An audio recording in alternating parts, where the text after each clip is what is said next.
Freedom is only as free as your leaders obey the the Constitution that we have here in the United States. If a nation does not have a constitution that is like the United States and its leaders are obeying it, you don't have any freedom.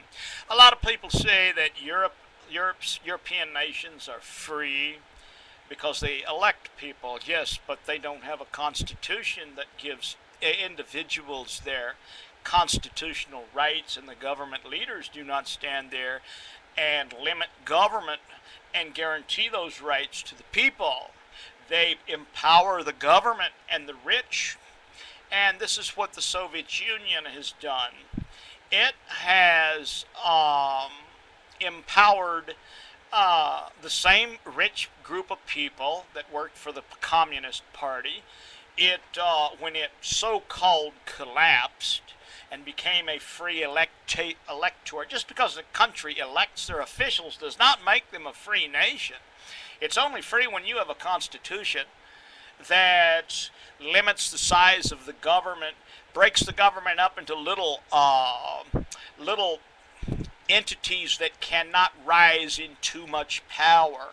When the Soviets, they still, just like Europe, are allowed to do what they want. The rich and the government are allowed to do whatever they want there, and they get elected because the masses are only allowed to elect them.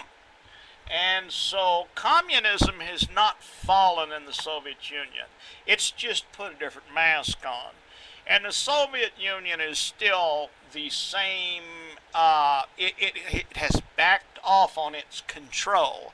They used to drag you in out of your house at night, beat you, torture you, and throw you in jail for. A guy like me, they would shut me down if they had an internet in the Soviet Union. They would shut me down like real quick. They would not want the freedoms out that I espound.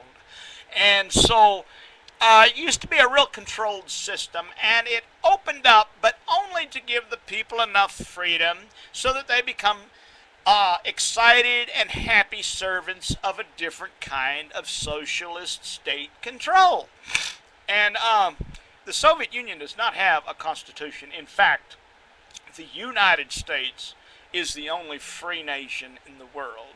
And it's only free because of that little constitution that you see that guarantees, me, the right to speak, freedom of speech. Now, this little old YouTube could take me down, but the government sure won't. The government sure can't, because you see I got freedom of speech in the government. The right to bear arms, Second Amendment rights. The guaranteed rights you have in the Constitution in this nation is what makes you the freest person in the world. And if you go to the Soviet Union, you don't have those rights. You slip up, you live in fear, somebody wants to get rid of you, they use the government and the broad power of the police to get rid of you.